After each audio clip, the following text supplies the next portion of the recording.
presents Boston Red Sox baseball. Tonight is Game 2 of this 4-game series between the Red Sox and the Tampa Bay Devil Rays. Hi, everybody. I'm Don Orsillo, and welcome to Red Sox baseball. Bronson Arroyo goes to the mound tonight for the Red Sox, and despite his 4-8 record and 1-4 record here at Fenway Park, he has pitched much better. If you look at the numbers, 3 earned runs or less allowed in 5 of the 8 losses that he has. He's received just 4.6 runs in run support. It's the lowest among Red Sox starters, and the last 2 starts at Minnesota and at Tampa Bay, the 1-1 record, 13 Ks in 14 1/3 innings pitched for Bronson Arroyo. He goes up against Jorge Sosa, and as we welcome in Jerry Remy. Jerry, tonight, the Red Sox get Manny Ramirez back. Well, finally, you know, the original line didn't come out today. It didn't have Ramirez in it, but then he declared himself ready to play, so Tito Francona changed the whole lineup again. And for the first time in a long time, we'll see Ramirez and David Ortiz in together. And yes, they do need each other in this lineup. 5 games without Ortiz in the lineup. Manny was only 5 for 20 with 1 home run and a couple of runs batted in. And you see with Ramirez out of the lineup, 2 for 13 for David Ortiz. So these guys who basically carried the club at the beginning of the season offensively back together tonight in this lineup. Now, since the trade, this lineup really hasn't played together. So finally, with Manny healthy again back in there and Ortiz, hopefully the Red Sox can do some offensive damage.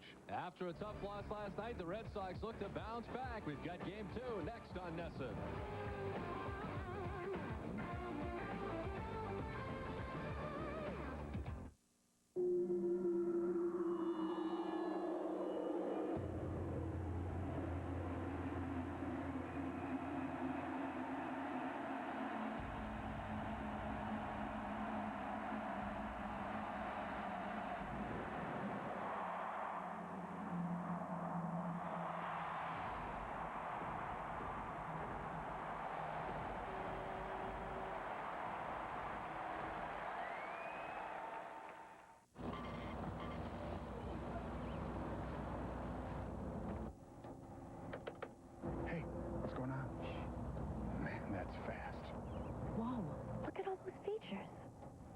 Where's the phone line? My internet can't do that. Oh, my.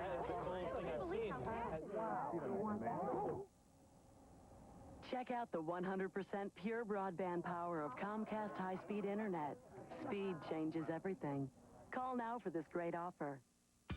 Want more adventure this summer? Get more. You'll find it at the Jeep Summer Sales Drive, where you'll get some really hot deals. Now, during the Summer Sales Drive, get a $1,000 bonus for up to $4,500 in combined cash allowance on select Jeep vehicles, including Grand Cherokee, Liberty, and Wrangler.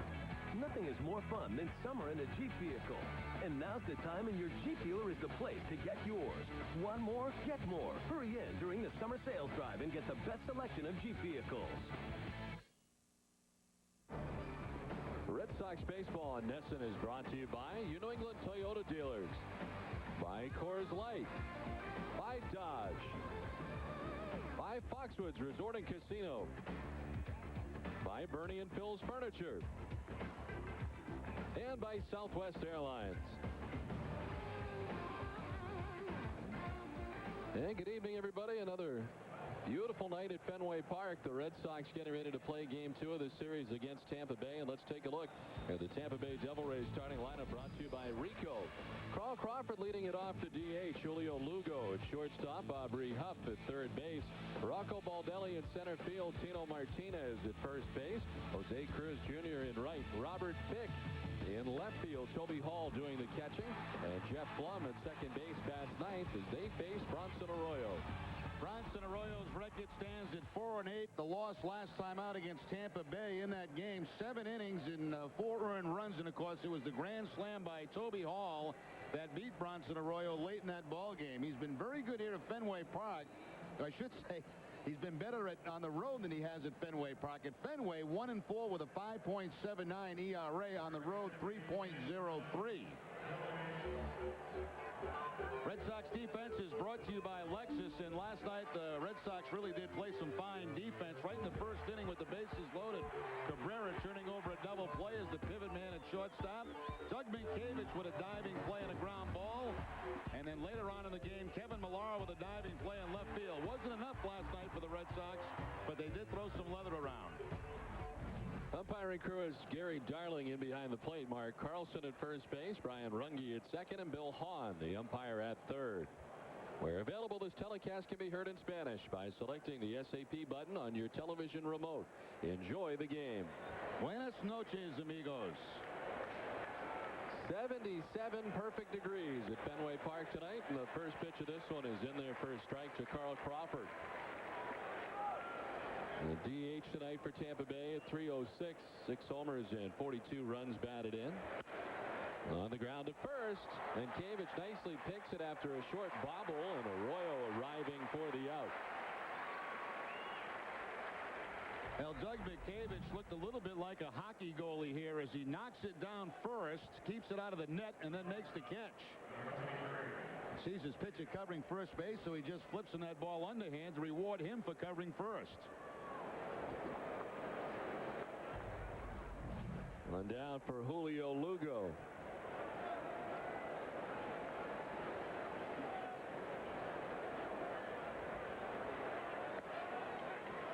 In there for strike one to Lugo, the Tampa Bay shortstop, hitting at .277. 7 homers and 57 runs batted in. He had one of the Tampa Bay home runs here last night. He singled and doubled as well as homered. He was just a triple shy of hitting for the cycle. 2 RBIs in the game last night, giving him a new career high of 57 RBIs on the season. To third base, Youkilis in on the grass, throws out Lugo, 2 down. Tonight's game is available in high definition on Cox Communication Digital Cable Channel 713.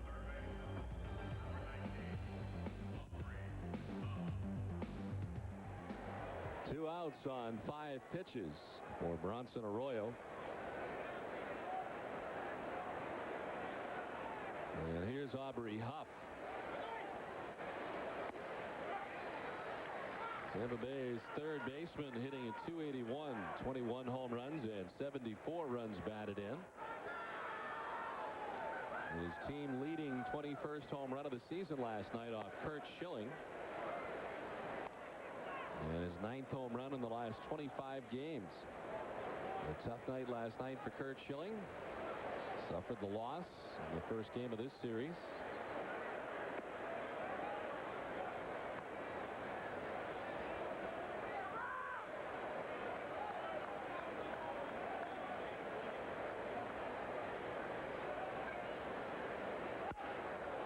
Into center field, and the first base runner of the night for Tampa Bay, Aubrey Huff, aboard with a 2-out single.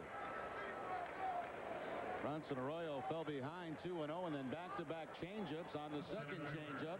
Aubrey Huff up the middle for the base hit. So Aubrey Huff now 3 for 5 in his career against Bronson Arroyo.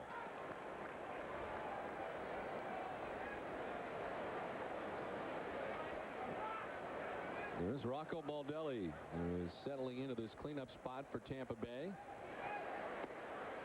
The Rhode Island native taking ball 1 from Bronson Arroyo.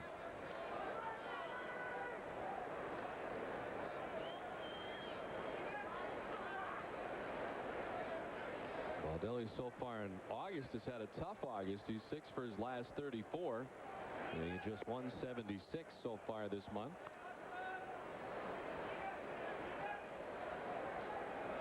In May, June, and July combined, he hit it 300, up over 300 at 301.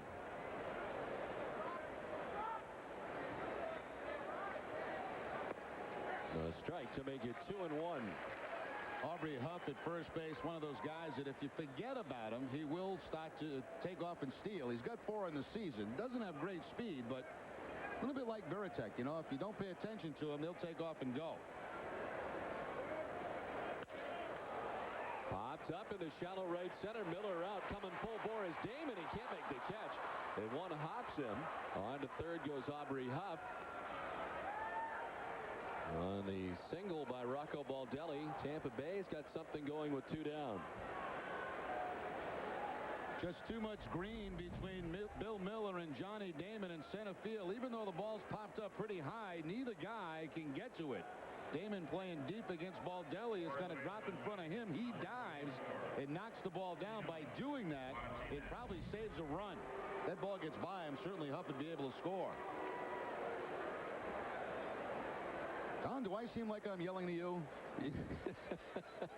I noticed you're a little excited, but it could just be that you're excited every night, and I didn't really notice. I don't know. I've got to tone it down a notch. You're a very excitable fellow. Tino Martinez takes the strike from Bronson Arroyo. Martinez at 281, 17 homers and 52 runs batted in.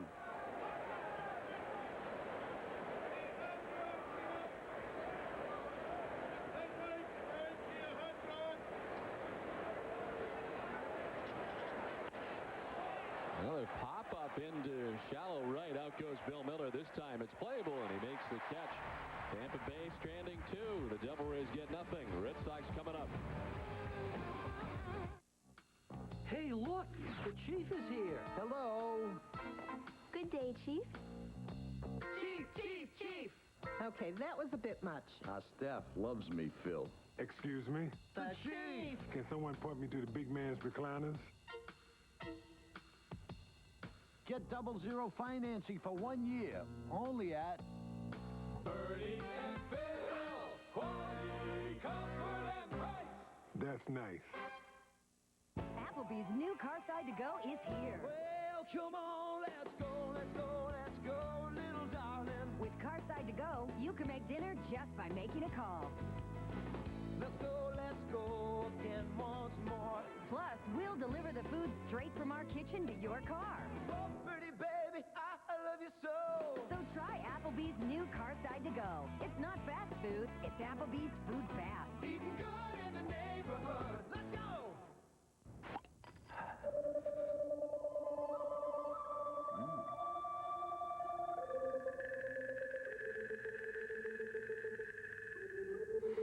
I'm out. I guess I win.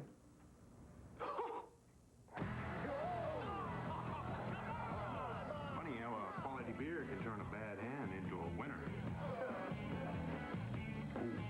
Samuel Adams, always a good decision. Bottom of the first inning back at Fenway. Tampa Bay doesn't score in the first. Red Sox coming up in the last of the first. Red Sox lineup brought to you by Dodge. Johnny Damon leading it off in center field. Doug Mankiewicz at first base. And Andy Ramirez in left. David Ortiz the DH. Kevin Millar in right field. 5 for 8 with 2 homers against Sosa in his career. Jason Varitek doing the catching. Orlando Cabrera at shortstop. Bill Miller at second base. And Kevin Youkilis at third. Bats ninth. The Red Sox facing Jorge Sosa. Sosa started the season in the bullpen. When Victor Zambrano was traded to the Mets, they moved him into the starting rotation, and he has done very well in his 2 starts. 1 against Toronto, 1 against Seattle. 1-0 with a 1.50 ERA as a starter.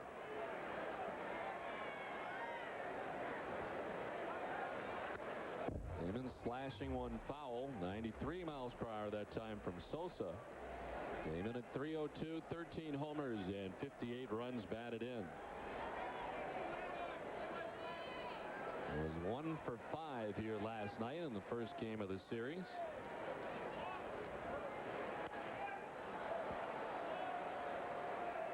I think that's been impressive, Don, about Sosa in his 2 starts after coming out of the bullpen. 5 innings in the first game against Toronto, 7 innings last time against Seattle, not giving up an earned run.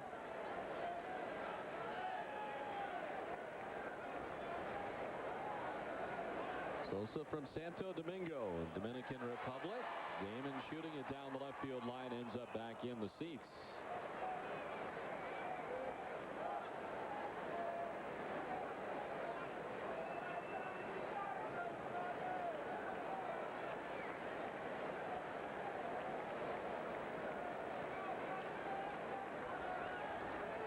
Damon, Mankiewicz, and Ramirez here in the bottom of the first inning.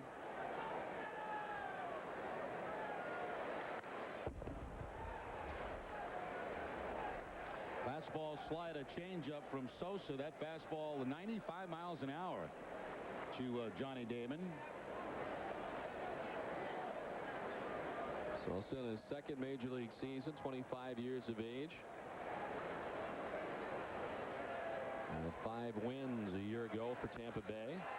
Damon hits it in the air to center field. Rocco Baldelli ranging back to handle out number 1. Tampa Bay defense is brought to you by New England Toyota dealers. Their 70 errors on the season. Aubrey Huff at third base. Julio Lugo, the shortstop. Jeff Blum at second and Tino Martinez at first. Left to right, Robert Fick, Rocco Baldelli, and Jose Cruz Jr. Toby Hall once again behind the plate. So Upton gets the night off at shortstop. Lugo moves back to that position, and Blum goes from third to second. Dougman Cavich. 251 overall in the season, 5 homers and 25 runs batted in.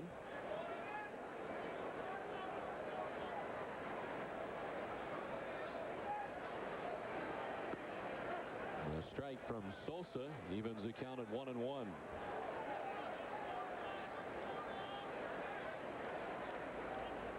And Cavich 1 for 4 here last night in the first game of the series.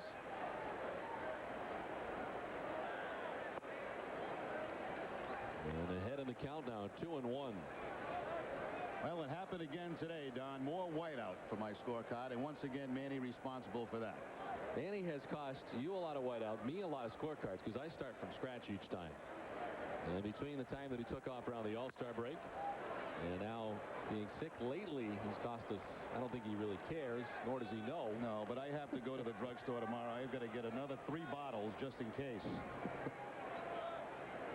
1, 2, 3, 4, 5, 6 spots changed when Manny said he was okay to play in the game tonight. Despite our pleas to Terry Francona to just slide him in without making any other moves in the lineup.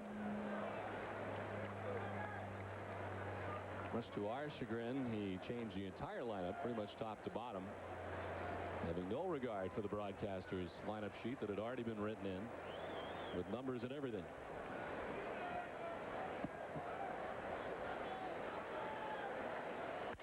On the ground towards Jeff Blum.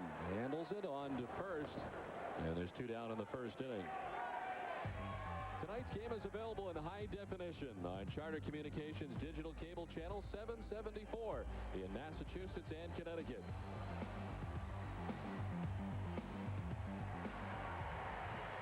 Two down, and here is Manny Ramirez.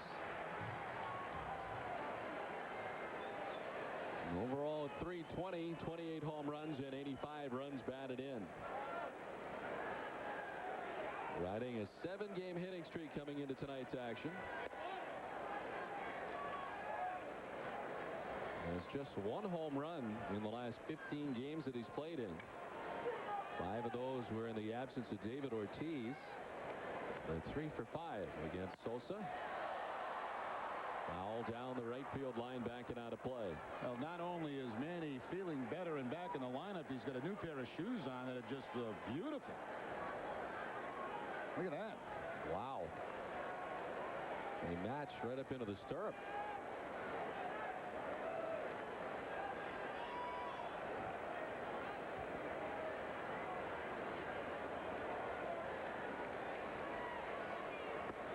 Swing and a miss, and it's 1-2.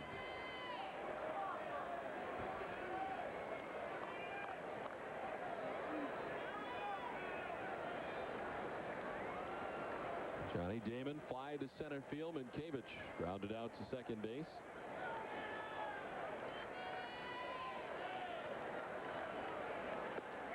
And did he offer? Yes, he did. And they ring him up. Strikeout number 1 for Sosa. Red Sox down in order.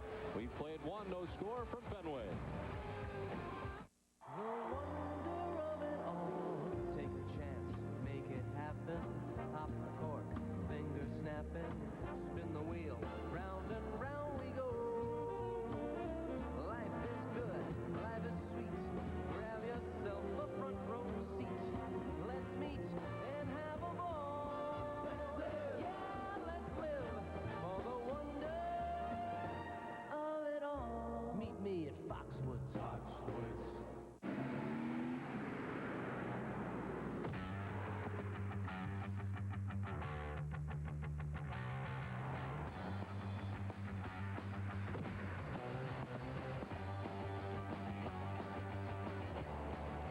Now you can add a shot of espresso to any refreshing Dunkin' Donuts drink. Try it today, and you'll get the extra kick you need.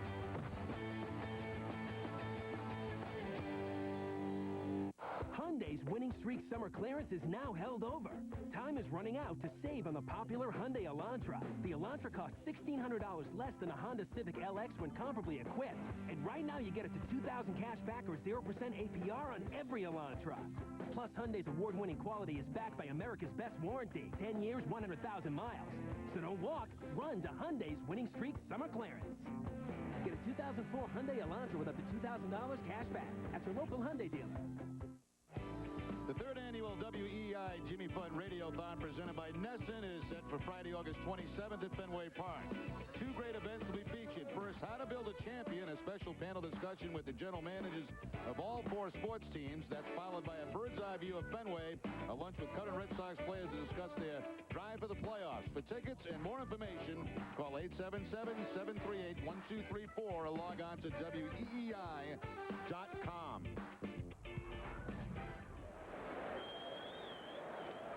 Second inning. Jose Cruz Jr. leading it off for Tampa Bay. The right fielder, 235, 15 homers and 51 runs driven in.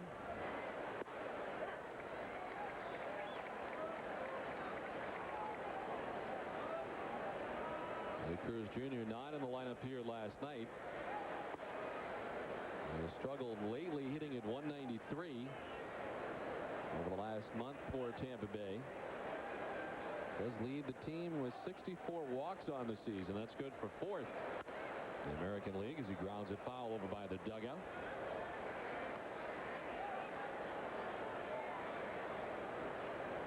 Cruz Jr. with just 8 RBIs in his last 31 games. Beginning on July 4th. Former Gold Glove Award winner, is a member of the San Francisco Giants. Won't appear to surround the plate, grab the outside corner. First strikeout for Bronson Arroyo. Yeah, not many breaking balls for Arroyo hit early. A lot of fastballs and changeups, but he goes to the breaking ball with 2 strikes on Cruz and picks up the outside corner.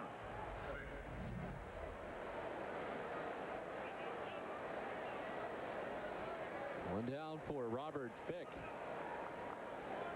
Left fielder 202, 6 homers and 25 runs batted in.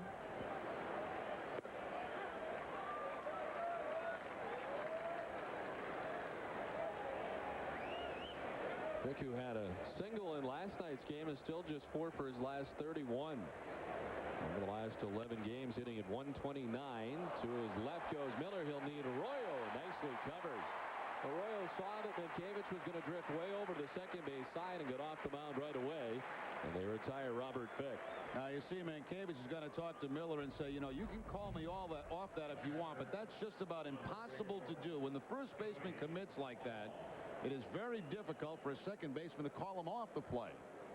And it also becomes a difficult play for the second baseman. You're a little bit blocked by him diving, but that's the kind of range Mankiewicz has. He's going to go for everything.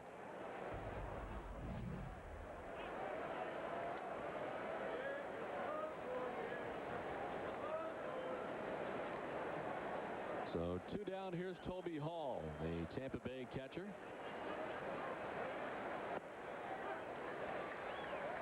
Hall is just 2 for his last 32. However, both hits are home runs against the Red Sox. Home run off Curt Schilling last night. And last Wednesday against Curt Schilling. Wow. Nicely handled down there. And the ball was hit hard.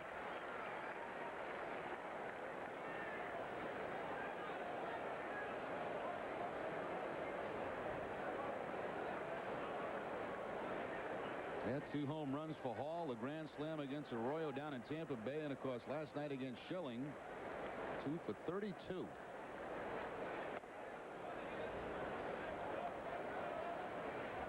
Bronson Arroyo was pitching a very nice ball game, but then a fastball inside to Toby Hall and 4 quick runs.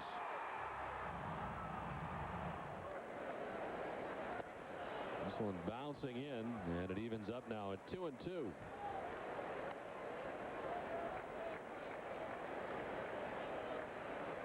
And Hall struggles lately. The batting average has dropped from 293 down to 272. His best month of the season was July, with 319 in the month of July.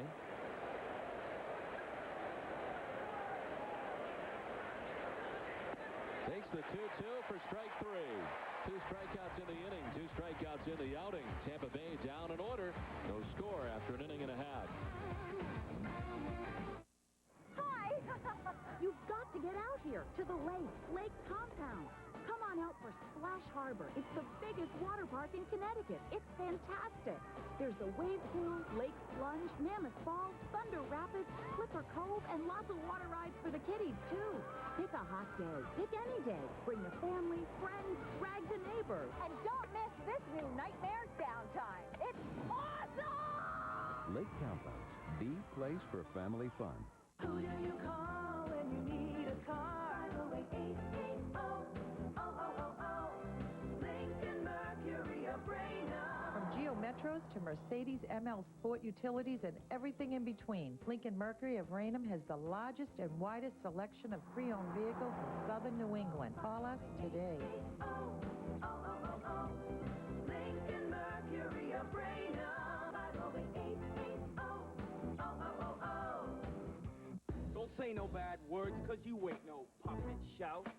Always use good manners when you're eating a sloppy jow. Yeah, go on and on and on and on. Hey! Mr. Jiggyfly, I have good news. You enjoyed it then? No, I just saved a bunch of money on my car insurance by switching to Geico. Geico. 15 minutes could save you 15% or more on car insurance. Red Sox baseball in Nesson is brought to you by GMC Trucks, by LoJack, and by your local Lincoln Mercury dealers. Bronson Arroyo with 2 strikeouts in the second inning. He got Cruz on a breaking ball, backdoor outside corner. And then Toby Hall, I believe he wanted to go away with this breaking ball, but it just kind of stayed inside. And fortunately, Toby Hall took that pitch. It hit the inside corner, and those are the 2 strikeouts. Pitches don't always go where they're designed to go, but sometimes they can be effective. There's David Ortiz leading it off here in the last half of the second inning. 305, 28 homers and 98 runs batted in. The day that he returned from his 5-game suspension was the day that Manny Ramirez first missed a game with flu-like symptoms, and it took a little while for them to both get back in the lineup at the same time, and here they are tonight. Back-to-back with Manny batting third and David Ortiz batting fourth, a flip-flop of where they had been primarily this season.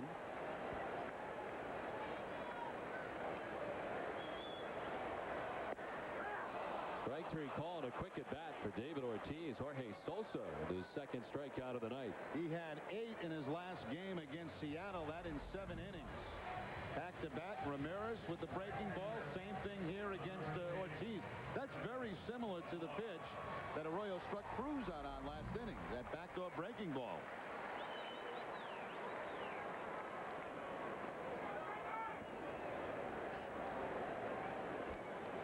One down for Kevin Millar.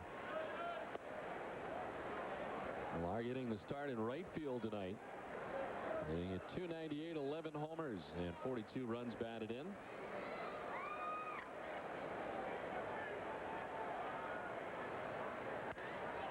Roll foul back into the luxury box seats down the left field line.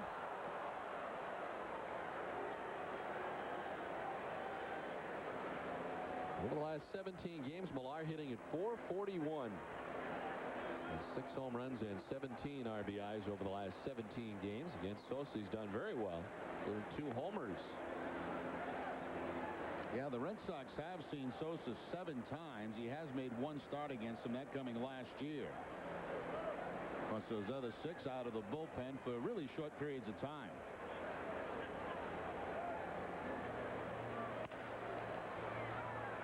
Wow. Couple of outstanding plays by the ball attendant. She's very, very good. We've seen her all year long make tremendous plays down there. I think she's from Lexington, Don. Her name is Kelly Behrens.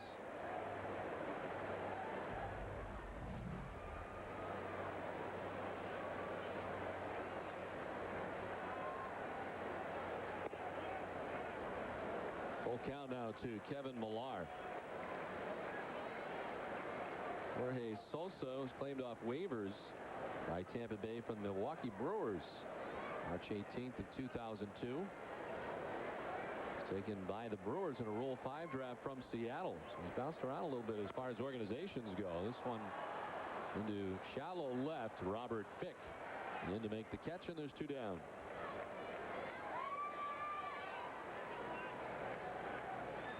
Well, the Red Sox will try to change the atmosphere at Fenway. Last night was really dead at the ballpark, which was very unusual. It was a full house, but the game was such that it was just quiet here all night. The only time it really got loud was when Gabe Kapler hit the home run to put the Red Sox on top 1-0. And then from there it was pretty quiet here last night. A tough first game back for the Red Sox. First game of the 10-game homestand. Veritek juices one deep and fire towards the triangle in right center. And back there to make the catch is Rocco Baldelli. Just to the left of the 420 marker. Can't hit it any deeper at Fenway Park and keep it in the yard. No score at the end of 2. What's here to do in Philly? Oh, boy. Well, I guess they want to come over and see the Liberty Bell. You got the Liberty Bell. We have the Liberty Bell. Pretzels. The National Constitution Museum. There's lots of theater. Excellent restaurants. Well, there's a lot of culture here. It's like a baby New York. For me, it's Cheesesteak. Cheesesteak. Cheesesteak. Cheesesteak. Cheesesteak. Now there's another great reason to go to Philly. You can fly there for just $29 on Southwest Airlines. I love Philadelphia. You are now free to move about the country. Some people call it summer vacation. I call it my busiest time of the year. And I wouldn't have it any other way. Stop by Friendly's today and try one of our summer chicken choices. Right now, get a free sundae with our newest flavor, Hunka Chunka PB Fudge, when you try any of our 6 summer chicken choices. Can we go swimming again tomorrow? Did you know Ford Escape comes jam-packed for just $249 a month? This is a limited allocation of specially equipped and specially priced 2005 XLT Escapes with a powerful and economical V6 engine, a 4-wheel drive automatic, power moonroof, AC, and keyless entry. This specially equipped Escape comes with a safety canopy system, all for just $249 a month. Just $249 a month for a well-equipped Escape with a safety canopy system. Only at your New England Ford dealer. Kids, if you're 14 and younger and haven't already joined Red Sox Kid Nation presented by Hood, now is the perfect time. And now all members will be entered into a special drawing for a chance to attend an exclusive Kid Nation baseball clinic at Fenway Park. Membership, just $20. Pick up an application at RedSox.com by calling 888-RED-SOX-6 or at the Fenway Park box office. Gord Kluzak enjoying Red Sox baseball tonight. The Bruins on hand here tonight. Rick Boynton on the field prior to the game, as well as Andrew Raycroft here as part of a celebration. The Sporting News naming Boston the best sports city in all of America. Doc Rivers here for the ceremony as well, the incoming Celtics head coach.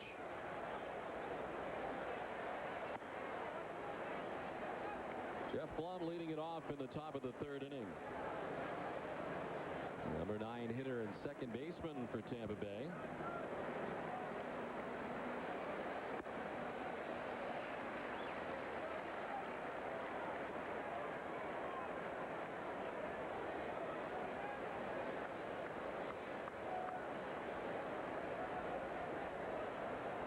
Arroyo's retired 4 in a row and sent down Tampa Bay in order in the 2nd inning. 2 strikeouts and a ground out.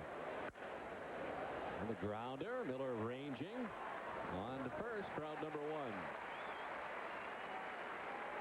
1. Jeff Blum has seemed to find his way into the lineup against the Red Sox almost every game, whether it be at 3rd base, 2nd base. Been 0 for 3 prior to that at bat, 0 for 4 now in his career against Bronson Arroyo.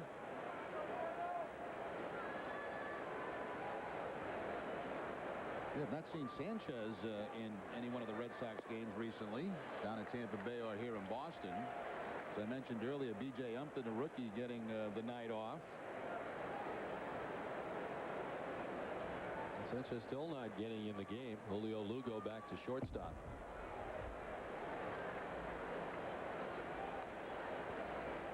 Carl Crawford batting as Tampa Bay goes second time through against Bronson Arroyo.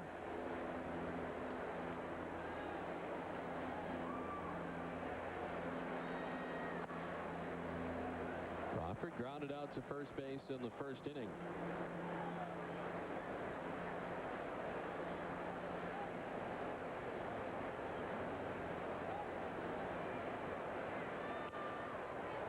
Crawford is the only member of the Devil Rays hitting 300 as he comes in hitting at 306.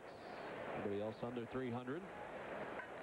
As a team, Tampa Bay is tied for last in the American League with Kansas City. They collectively hit 257 as a team.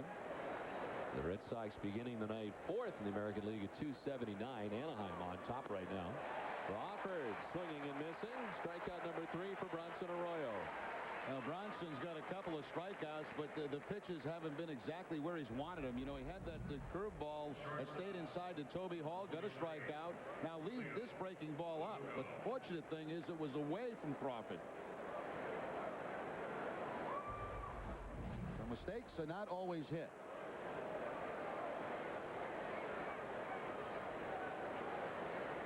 Two down for Julio Lugo.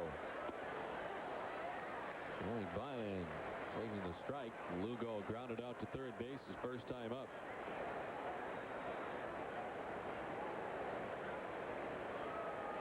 First pitch strikes to 8 of 11 batters so far tonight for Bronson Arroyo. The breaking ball had him spinning out of the way.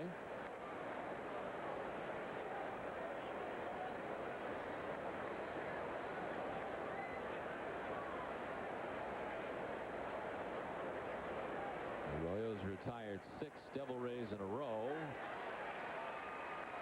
And jumps ahead of Julio Lugo 1-2.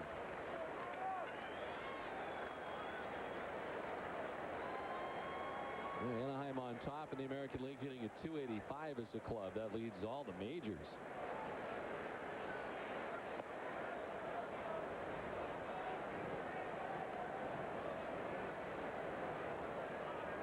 In fact, the top 4 a little bit surprising. Anaheim on top. Cleveland is second at 283. Baltimore at 280 is third in the American League in batting average. And the Red Sox are fourth at 279. Strike 3. Back-to-back Ks for Bronson Arroyo. 4 in all. Second straight inning. The Devil Rays down in order. We're scoreless. For the largest selection of gas and diesel motorhomes in New England, it's USRV. Celebrate America with a USRV. This 2005 Fleetwood Fiesta 26-foot motorhome or 26-foot Tioga. Your choice. Only $491 monthly. No money down. Or this 2005 Airstream 19-foot Bambi. Only $269 monthly. No money down. Quality, quality, and price. It's USRV. My name is Marty, and we make better deals.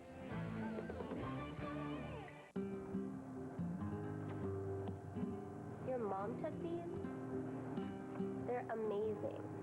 Yeah. I wonder how she got them.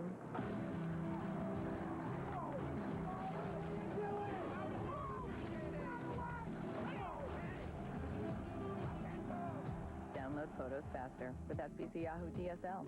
Sign up online for just $26.95 a month and get 100 free prints from Yahoo Photos.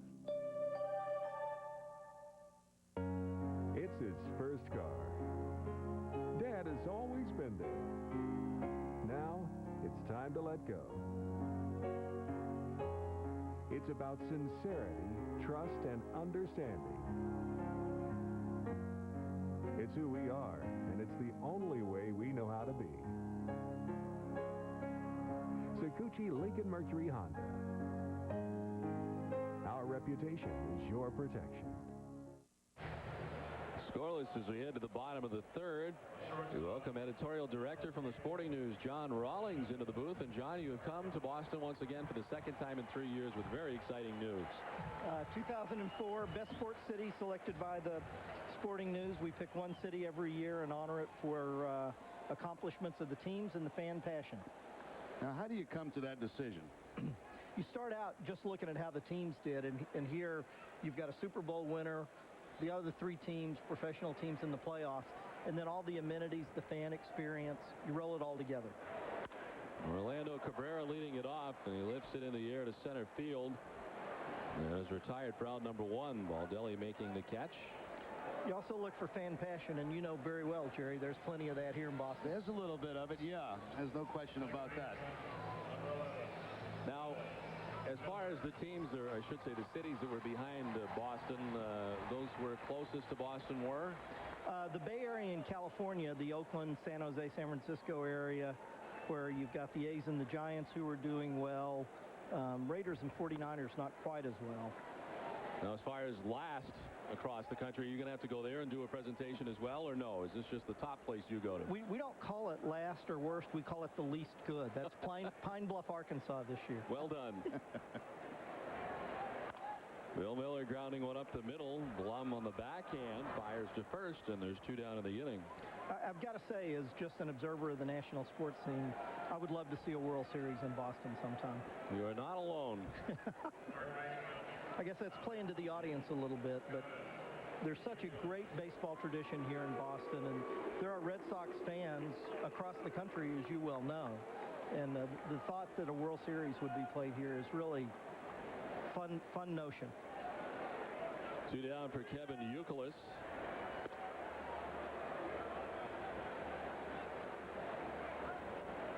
Youkilis batting 9th tonight for the Red Sox. Sosa's retired the first 8. Well, in today's professional sports, it really has been remarkable what the Patriots have been able to do in the last couple of years. Last two out of the 3. It's amazing, and certainly that raises the level of everything here in New England for sure. And it's one thing to reach that pinnacle, but to come back 2 years later, get there again. Yeah. You know, you've been on the playing field. You know how hard that is, not just physically, but the mental and the emotional commitment that goes with it. Everybody's shooting for you. How much is a factor that the Patriots did win the Super Bowl help in this voting process for you guys? Huge. The first thing we do in March when we start working on this is whoever won the Super Bowl, that city's in first place at that moment. Now you roll the other things in with it, but the Super Bowl winner has a big leg up. Well, the Sporting News goes back a long, long time, and I remember reading it as a kid. That just shows how long back it goes. And that was really your link to all information on all sports. It was, and I like to think that our place in the media world has not changed all that much. It's a lot more competition now than there was then, but you still got to be unique. You got to know what you are and the readership that you're serving, and we think we appeal to people who are real passionate sports fans. Boston won the year before last. They win this year. Who was in between? Anaheim. When the Angels and the Lakers win championships the same year. Youkilis strikes out. John Rawlings, thank you very much. Thank you very much. Thank you. Nice to be here. We'll win it again this year for you. How's that? All right. That'd be fun for me. All right. Scoreless through 3. It's August on Nesta, the Red Sox.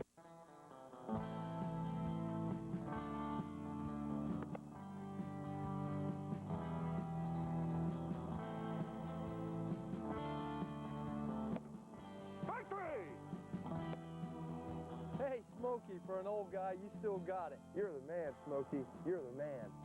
Please join the Bangor Lumberjacks and the Maine Forest Rangers in celebrating Smokey's 60th birthday. And please do your part to prevent wildfires in Maine. Smells like fresh paint, and it won't be long before Downey's Toyota's new expanded showroom is ready. We're Maine's #1 Toyota dealer, and we're making room for more Toyotas. You can't beat that new car smell, but we can beat any advertised deal in Maine. Come take a test drive and get that Toyota feeling. Catch the excitement and the smell of sawdust as our showroom expansion nears completion. Call 1-800-TOYOTAS or visit us across from Super Walmart and Brewer. Downey's Toyota. Check anywhere you wish first, but sniff us out last. I didn't see them. That's why they call them hidden charges. Well, they didn't hide them very well right there. That's because you already bought a dish and signed the contract. Oh. Now I see. 99 At Adelphia, we don't charge you extra for local channels, for classic cable on additional TVs. Call 1-888-32-CABLE to order digital cable and get digital bronze free for 3 months. Fenway Park, and it's time now for the Aflac trivia question. What two expansion teams since 1969 finished last in their division in their first 6 seasons? We'll have the answer for you in the next half inning.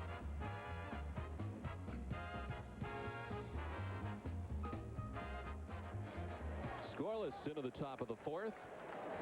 Aubrey Huff to lead it off for Tampa Bay.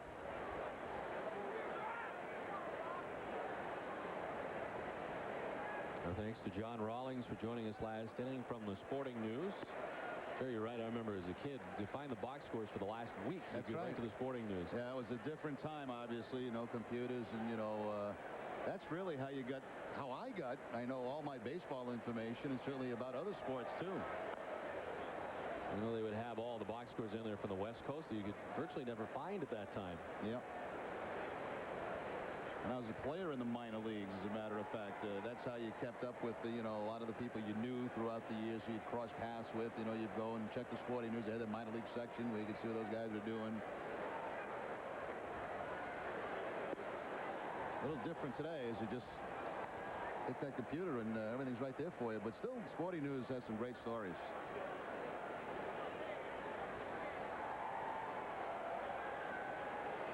1-2 to Huff.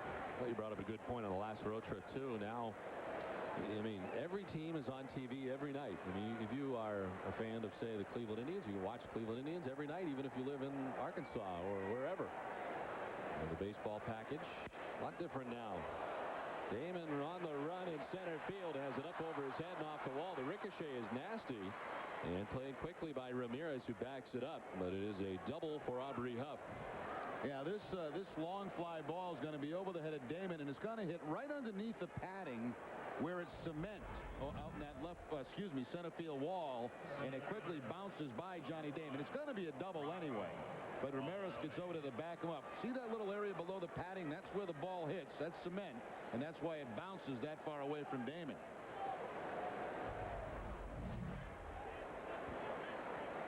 Right here, this area here. Now, just imagine that Freddie Lynn, till he backed into that thing in the World Series back in '75, there was no padding out there at all. This was not here.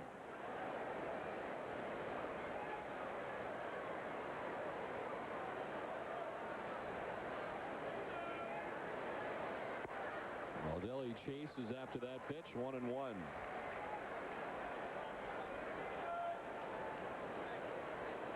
Baldelli tied for 6th in the major leagues with 26 infield hits on the season. Extremely fast out of the box, especially from the right side.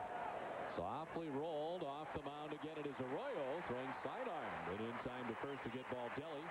On to third goes Huff. Well, 2 good things happen there. First of all, Baldelli moving his runner to third base with less than 2 outs, and also the play by Bronson Arroyo. I mean, if that ball gets over his head, it's going to be a base hit the way Baldelli runs.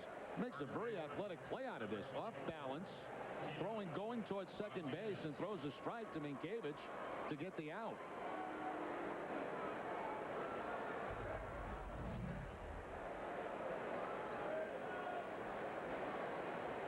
Well, Baldelli retired, but he does get Huff on to third.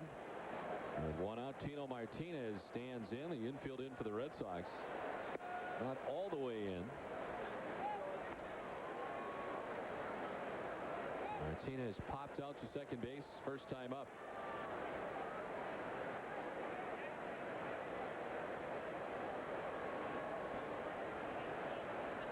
Now, the reason they're not all the way in is because Huff at third base does not run all that well. And you can, as a middle infielder, you have to judge the speed of the runner.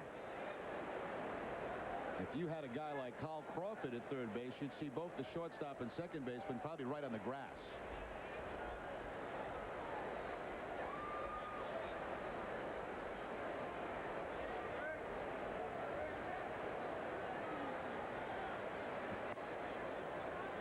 Don, you were right. You're talking about how people can watch games from all over the place. I've been spending time down at the hot dog stand Everybody, a lot of people down there. You know, we're from Virginia. We're from North Carolina. We watch every game.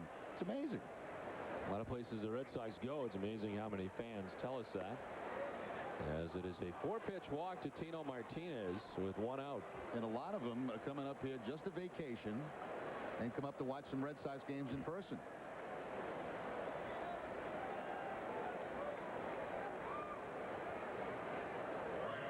Speaking of vacationing fans, Red Sox or otherwise, our friend Rob Zaz, who is the guy who yells, known as the Yeller in Tampa Bay behind home plate, he is here. I saw him when I was down on the field. He's sitting in behind home plate, and does not appear that anybody's really bothering him. He's wearing his Tampa Bay garb, his shirt and hat and everything else, and he's enjoying himself here. He is in here for the series against Tampa Bay. This one hit well to right field. Millar moving back will make the catch. This will be plenty deep enough for Aubrey Huff to tag and score the game's first run, and Tampa Bay goes on top 1-0. Sac fly for Jose Cruz Jr. Cruz picks up his 52nd RBI. So they get, they get that leadoff double. Baldelli advances the man, and then Cruz with the sacrifice fly to get the run home.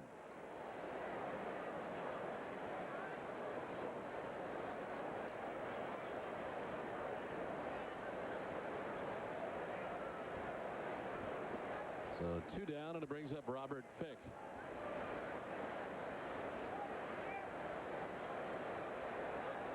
Grounded out to second base, first time this time. Chopper to first, handled by Mankiewicz alone. Tampa Bay gets a run. We've played 3.5. Devil Rays on top 1-0. Hey, will you watch my salad? Sure. Young chicken. McDonald's?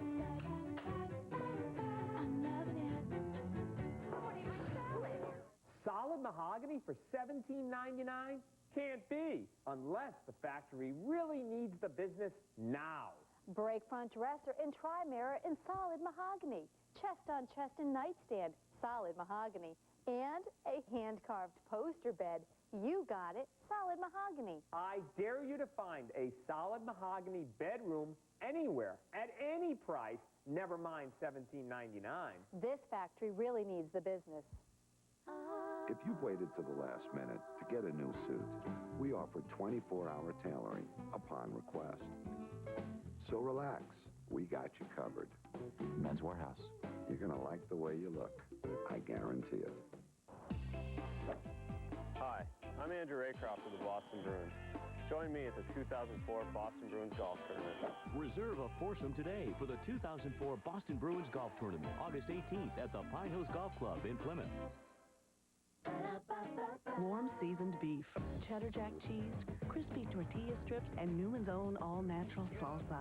I'm gonna just not just have a salad. The new premium Fiesta salad from McDonald's. Welcome back to Fenway Park as we head to the bottom half of the 4th inning. The Red Sox are trailing 1-0. Another reality check here for the Red Sox. A reality check last night for Johnny Damon and the Red Sox. Losing 8-3 to Tampa Bay. This homestand may not be as easy as they first thought. We definitely thought we would be pushing the Yankees for the East title. But, we need to take care of ourselves and go out and get the wins.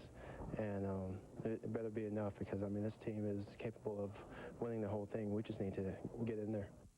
And that certainly is proving to be the hard part. Johnny can do something about it himself. He leads off here in the 4th down. All right, Eric, thank you very much. Johnny Damon leading it off as Sosa, the first time through, has retired everybody that he's faced.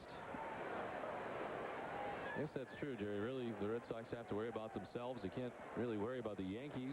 Now, you look at the standings now. You're 10.5 games back. You got about 7 weeks in the season. It's foolish to even look to that right now. This is what you look at. And I agree with Damon. I thought at the beginning of the year they would be challenging the Yankees for the East. Not the case. Popped up in the middle of the infield. From short comes Lugo.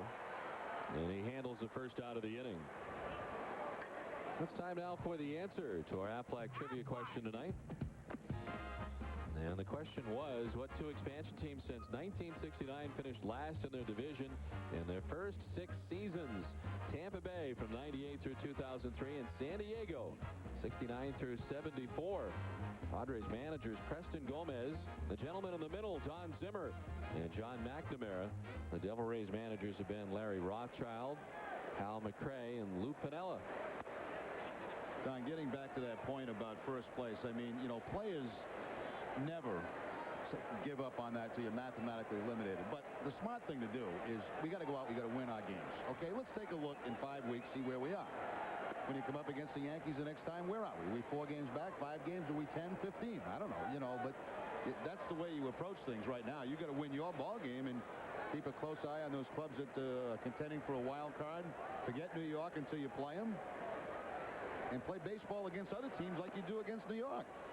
And try to string games together. That's when one problem this season has been consistency, without a doubt. It's been win 1, lose 1, win 2, lose 2.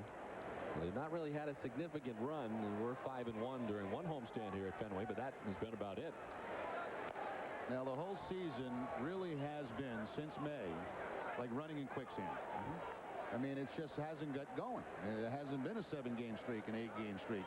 And I think if any one of those teams right now that have the possibility of going to the wild card, if they run off 7, 8, 9 in a row, you're going to have yourself a 4-game lead in that. Fouled off the left side, 2-2 to Doug Minkiewicz with 1 out. They certainly have not peaked yet, and that's good news. You see those teams that peak in May, June. The Red Sox have not peaked yet. I would say that's a fair assessment. And it's coming. I feel it. The 2-2 is in the air to left. Robert Fick shy of the warning track. Makes the catch for out number 2. Sounds of the game tonight. Gabe Kapler mic'd up for us. And that's good for 4th. The American. Heads up. No! Oh, Jack, here's that. Heads up, Jonesy. The a-hole finder. Somebody's going to pay. They're chilling with his best Ron Jackson imitation. Yeah, if you don't know Ron Jackson, Red Sox hitting coach, he's got a very high-pitched voice. And he does take some abuse for that. And, of course, what hitting coaches always say when teams are in slumps, somebody's got to pay. Well, the way Papa Jack would say it is, somebody's got to pay. Mike Tyson-like.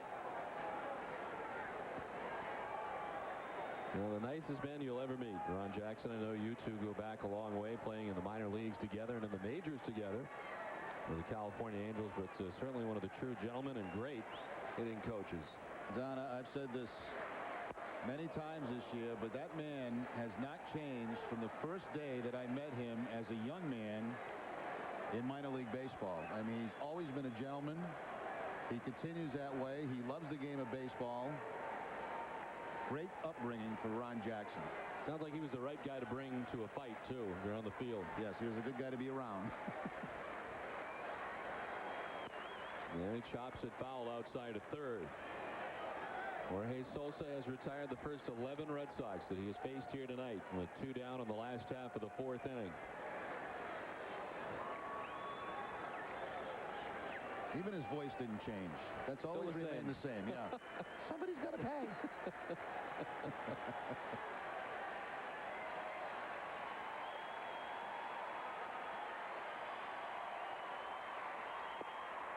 Strike 3 call, man, he knew it, and he takes with him the 4th strikeout for Sosa. 12 up, 12 down so far for the Red Sox through 4. Tampa Bay on top 1-0.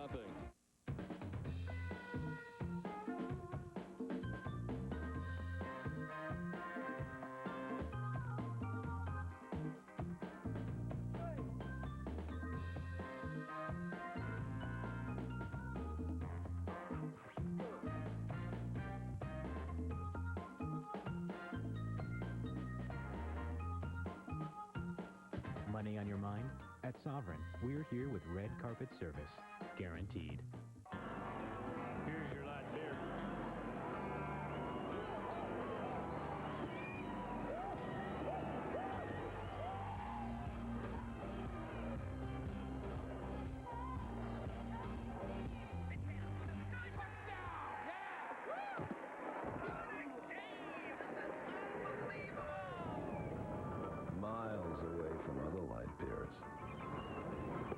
Corona Light.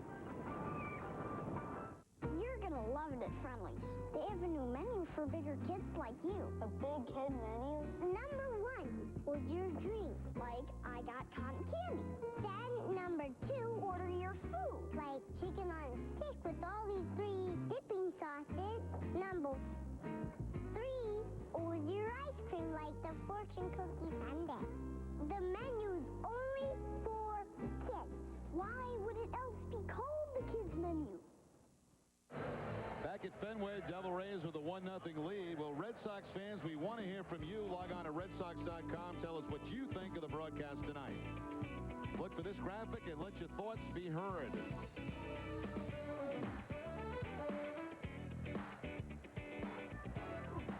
Well, Jorge Sosa has enjoyed the broadcast tonight as through the first 5 innings, 4 innings tonight, he has given up no runs. He has retired everybody that he's faced, 12 Red Sox in a row.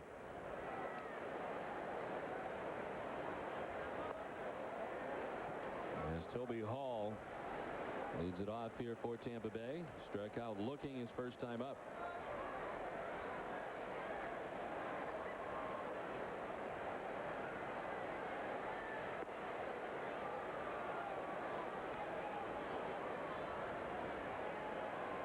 There we go. 4 innings pitched for Sosa. No hits. He's retired everybody he's faced, 4 strikeouts, 48 pitches for the first 4 innings. Striking out Manny Ramirez twice.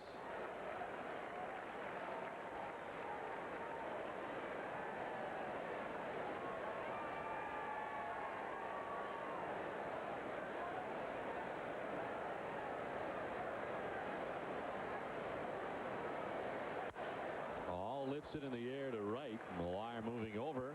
Devin there to make the catch for out number 1.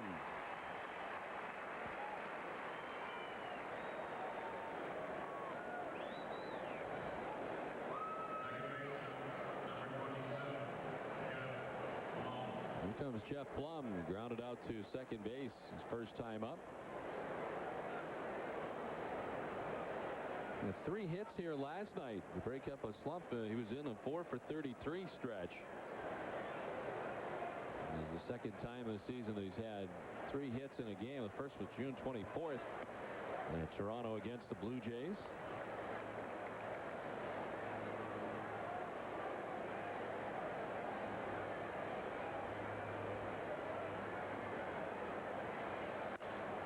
Chopped to first and handled by Minkiewicz. He'll take it alone. 2 down. Well, we mentioned at the top of the telecast that there's been not a lot of runs for Bronson Arroyo this season, the least amount for any Red Sox starter. And here tonight has certainly been the case. He's given up just 1 run through 4 2/3, pitching very well, only giving up so far 3 hits to Tampa Bay. And the Red Sox have been unable to come up with anything for him so far offensively. Carl Crawford batting for the 3rd time, taking strike 1.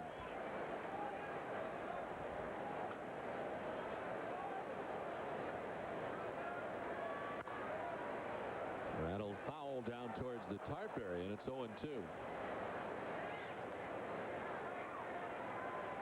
Arroyo up to 62 pitches with 2 outs in the 5th inning.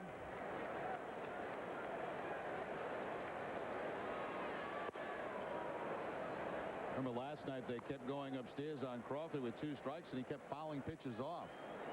That one was just a little bit too high to even consider swinging at.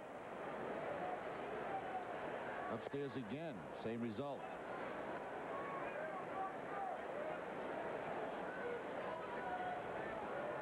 You're doing yourself a favor if you keep Crawford off the bases, the league leader in stolen bases. So far, Arroyo's done that. He's 0 for 2. Hit hard but right. And Bill Miller at second base, on to first. 1, 2, 3 inning and 11 pitches for Arroyo. Halfway through this one, Tampa Bay on top 1-0. Polyunsaturated. P-O. Gingivitis. G. Pungent. P-U-N-G. Hyperventilate. D-I-A-T-I-N-T-D.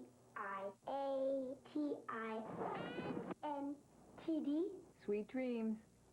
S-W. There's an easier way to get to Washington, D.C.